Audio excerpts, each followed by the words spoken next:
Welcome to the Fully Mindful, where we explore what it means to live with intention, creativity, authenticity, and connection. I'm your host, Melissa Chureau, mindfulness and breathwork facilitator, neurodivergent lawyer and coach, and fellow human navigating this wild and beautiful ride we call life. On this podcast, we dive deep with interviews featuring inspiring guests, share solo mini episodes packed with guided mindfulness practices to help you center and thrive, and mix things up with tangents and sidebars, where my friend and fellow podcaster Debbie Harrell from the New World Normal joins me for some real, random, and meaningful conversations. So if you're ready to pause, reflect, and expand, you're in the right place. Let's get fully mindful. Welcome to the first episode of Tangents and Sidebars. It is a fun collaboration between myself and Melissa Chureau of the Fully Mindful. Here she is, coming on right on time. This is our first episode, so we're not sure how it's going to go, but how we thought it would go is we talk a little bit about each other to introduce each other to the other person's audience. A little bit about our new show, this, Tangents and Sidebars, what our hopes are for doing this, and then talk about the one topic. And that's the challenge for Melissa and I, to stay on track with one topic. Will we be able to do it? We're already succeeding because we're here on time and Melissa isn't sideways. For the moment. I'm slightly off kilter. But you probably can't tell. And at least a couple people here are here live. Audra's here, our super fan. Yes. So excited. Yes. Very exciting. Yeah. So if I suddenly go sideways, it's because my phone fell over. So for anyone who's watching live or later, that's what happened. Do you want to go first to say a little bit about yourself? And sure. And I want to say we always had this idea, and we've done this a little bit before, but we were, I think, inspired, I think it's fair to say, by Rich Roll and his buddy Shoot the Breeze. We're going to do a little more than Shoot the Breeze. They talk about specific topics, so I don't want to undercut it or anything. But yeah. So anyway, well, we're going to attempt to talk about a specific topic. We are going to attempt, and you can tell I'm already struggling. So for those listeners who know me, you know I have, amongst other different ways of being wired, and so sometimes I'm a little all over the place, but. I am Melissa Chureau. I have the podcast, The Fully Mindful. Debbie is a good friend, and we will actually get to meet in person for the first time in mid-July. It's so exciting. I would consider her one of my closest friends for 3 years now, I think, or close to it. And yet we've never met in person. So this is super exciting. And yeah, this idea was that we would tackle a subject or two, or maybe three, depending on what happens. But we're going to start with one. First things first, and talk about a particular subject and hopefully get audience involvement, I think is the idea.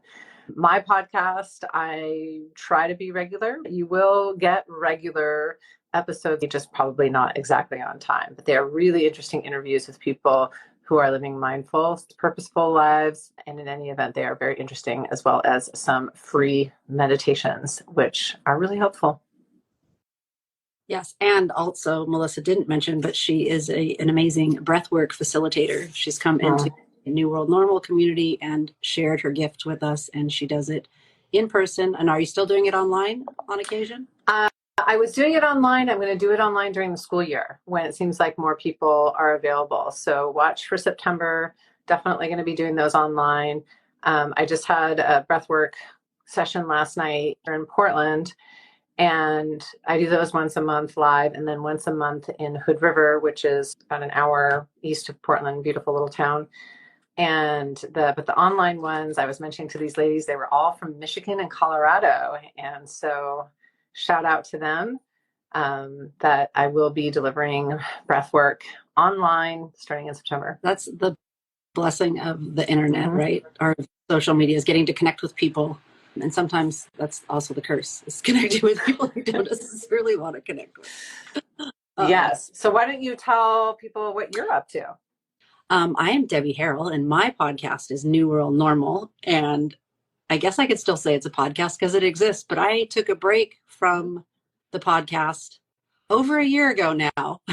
to focus on some coaching offers that I was working on. And I've been struggling to get back to nothing wrong with the podcast. I love the podcast. I'm struggling with the idea of the editing and the scheduling and all the things that go along with producing a podcast as a solopreneur.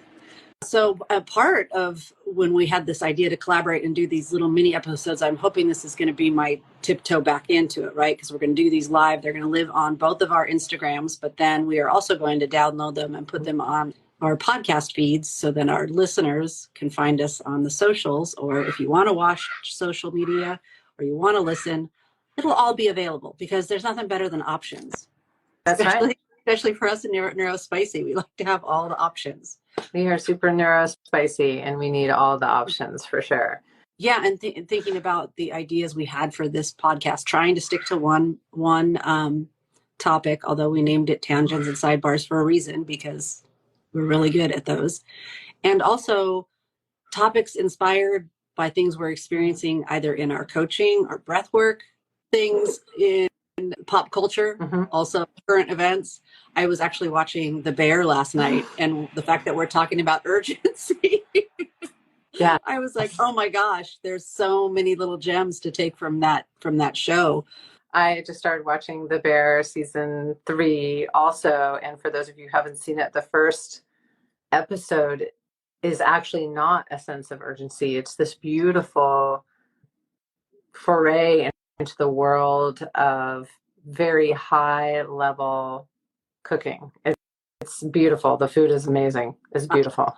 Yes, I will say this season has been interesting. I just finished the 3rd season. And also sidebar/tangent, Melissa's husband is a chef. So I'm assuming, are you watching the show with him? Yes. Yeah. Yeah. And our daughter. Yeah. Yeah. So that's fun. Who is not an aspiring chef, but does work with him sometimes. Actually, she made cookies. She's an incredible baker, and she made cookies we have a cafe in Portland, and I think many of them sold. They were very good. They were chocolate chunk brown butter cookies, and they were delicious. And I was told, I mean, I don't know, I sure liked them, but other people said that they were just the perfect combination of batter to chocolate. Ooh. I don't know. Yeah. Well, and interesting that she went the extra mile to do brown butter as opposed to just, regular run-of-the-mill butter. No, and she's very specific. She said she's very specific about her ingredients. She will only use Irish butter. She's very specific about that. She's very specific about other ingredients as well. Forgot to warn my family that I will be live. Someone just almost walked in on. But that would have Tangents and Sidebars. It works. Yes, exactly. So speaking of which, the topic that we were going to, talk a little bit about today, and we're inviting people to say something here in the live or, in the future, and we'll address it, is this sense of, and I think you've already talked about a little bit, the sense of busyness and urgency that we are now, this is just the world that we're living in, at least in our country, and what impact that has on us, not just me and Debbie, of course, but us as a people.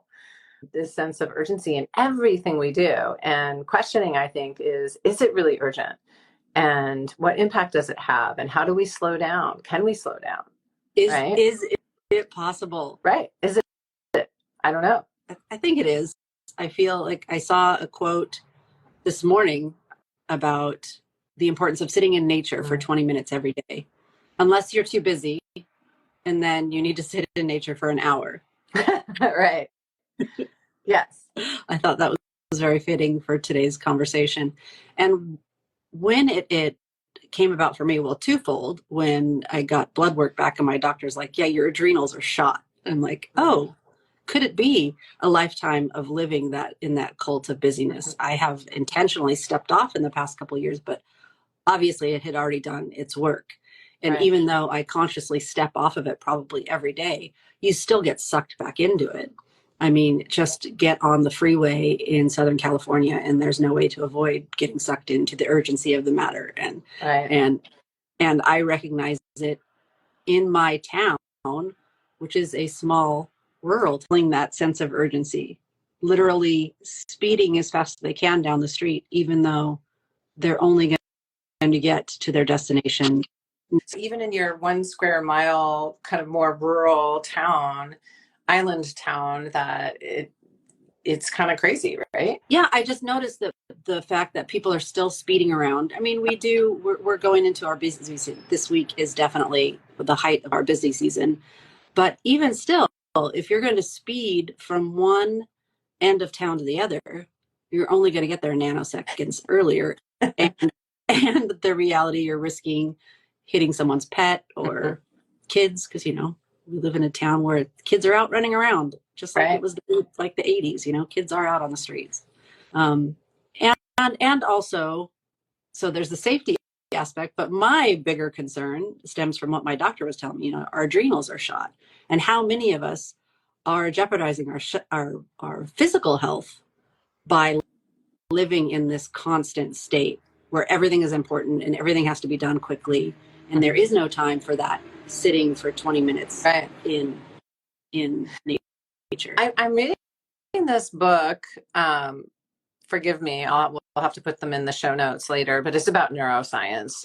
It's very accessible. One of the things they talk about is the default mode network, the DMN, which we very much need, right? Prefrontal cortex. It tells us when and where to do things. It's sort of like the teacher that's like, follow the rules. And it's very much a creature of habit, right? We like habit. That helps us. That's why we don't have to remember how to stand up or how to sit down, brush our teeth, that sort of thing. It's great. But if we get into this habit of busyness, right? Like that becomes the default. It's part of our default mode network. And so then that's the neural pathway, right? So we just get stuck in this groove of go, go, go, go, go. And then, you know, your adrenals get shot or whatever happens. And there is really a true impact. I'd be really curious to see what impact listeners have had too. You know, like what have they felt? I know for me, I don't know that my adrenals are shot, but man, stress, right? Mm-hmm. Or brain spins and I can't sleep at night. And I think, I wonder why I can't sleep, even if I'm not thinking about anything in particular, right? We're just used to go, go, go, process, process, process, process. And it'll have the same impact. I'll notice myself getting impatient, right? Because somebody hasn't responded to me in 5 nanoseconds, right? You know, or I'll feel compelled to do something when nobody is trying to get me to answer that quickly, or nobody's asked for that. Or sometimes they do, and then you feel it's unrealistic maybe for somebody to say, okay, we need to, you know, you need to respond to me in 30 minutes. Why? You know, we need to start asking, why are we doing this to ourselves? Yeah, we've got that it's so easy for us to communicate and respond and connect that we feel like it has to be done quickly. Right. I wanted to go back to you talking about it being a habit, because I feel like that is a big part of it. Habitually, that neural pathway is ingrained, and that's just the way it goes, and we're just on that loop. And also the conditioning of, you know, you mentioned we're in the United States, so we are capitalist society. We are conditioned, like a lot of our worthiness is tied to our productivity. Yeah. So sure, we want to do things as efficiently and quickly so that we can keep doing more things, so we can have more worth and value in our tribe, so to speak, which is all also manufactured and not based in truth. So we're working against the truth of, is it actually urgent and important? And are we doing this with any intention or forethought? Or are we just on autopilot? Which is a lot of what I run into with people I work with, is like, people are on autopilot, you know, just keep doing, it's like Groundhog's Day. Yeah. People complain about, like, I feel like I'm in Groundhog's Day. Yeah, but are you doing anything to intentionally move yourself out of the pattern? Why is my phone blowing up now? Like, don't you know I get easily distracted? Let's take a quick break. Hey everybody, this is Melissa with The Fully Mindful. It's the new year, and I bet you're feeling the need to unlock your full potential and embrace empowerment, or maybe something completely different. Well, I'm excited to offer a new program with one-on-one breathwork and coaching sessions. We'll embark on a truly transformative journey of self-discovery, combining conscious, connected breathwork and embodiment coaching. and more. So contact me, Melissa at The Fully Mindful, for your transformative session today.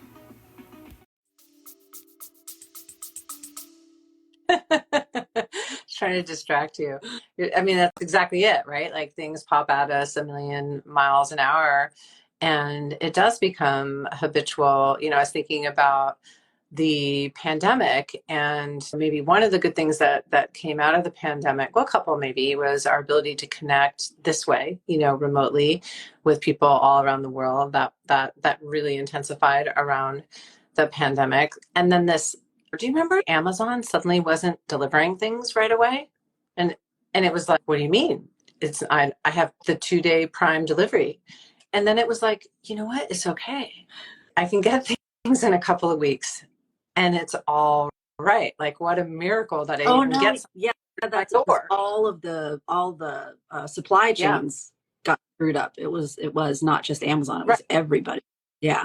But I think it was really obvious with Amazon because, if you live in a town like I do, sometimes it's stupid. I will literally order something and 2 hours later it's at my house. It's crazy. That's crazy. In a box. I still live on an island, so sometimes we don't get it in 3 days. And sometimes there's weather that prevents it from getting. Well, the point is that it's just, it's a little bit, insanity. And so, like you said, intentionally stepping out of that, intentionally looking at what our habits are and where we want to be and how we want to live our lives. I just listened to this podcast with Dan Harris on the 10% Happier app, and he was talking to this kind of a younger monk from Plum Village in France. And he was saying that it used to be like they were 7 days a week. They just did stuff all the time. And it was a young monk who questioned authority, back in the 70s or 80s or something, like, shouldn't we have a day of rest? And they were like, by golly, you are right. And now it is sacred. And I love it. They call it their lazy day because it's the day that they have no agenda whatsoever. It's meant to just do whatever. And he talks a lot about the difficulty that some have, right, around that, because exactly this, right, we're taught that our worth is tied to our productivity. And so what are we doing if we're not productive? But of course, the perfect irony is when we do rest, we can be so much more intentional about our lives in the moments that we are not resting, right? Yeah. And you shared that episode with me, and I remember the idea of needing rest even from a meditation practice. Yeah.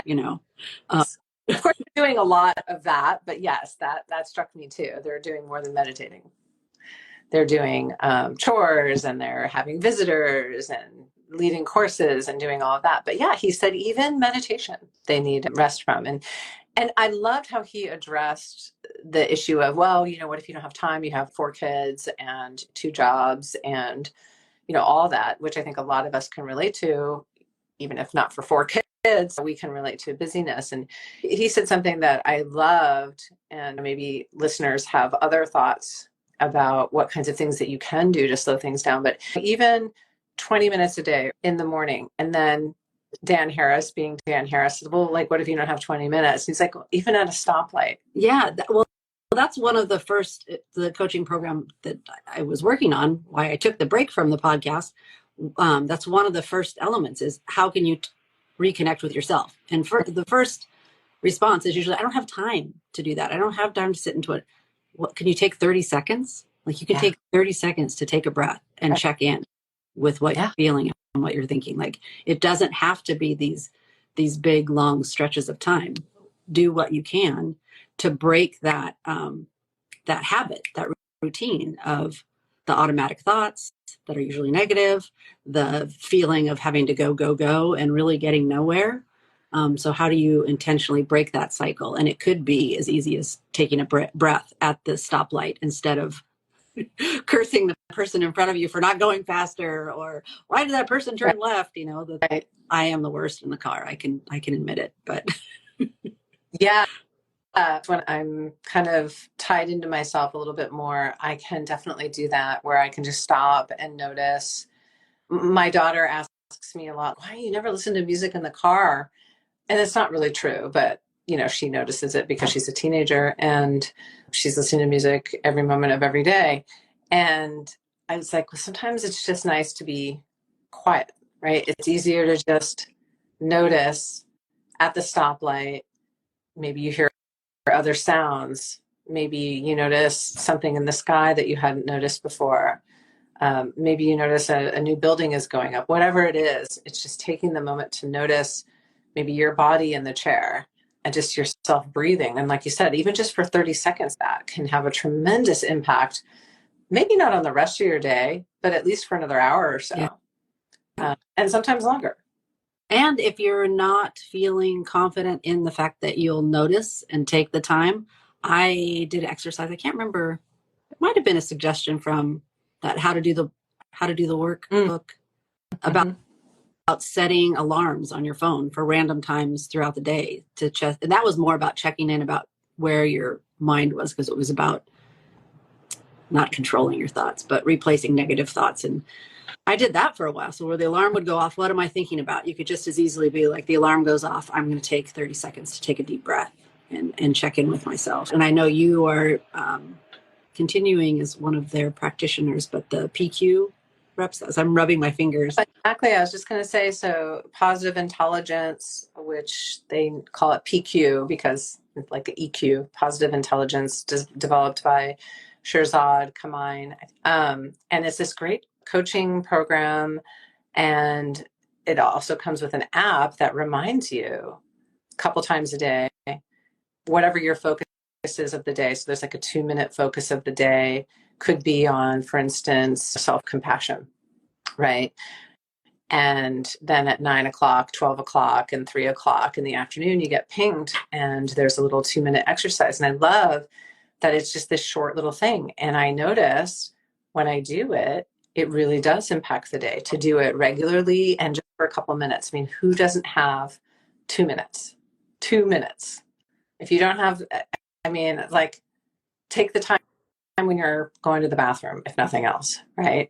Yeah, instead of TikTok, try PQ reps.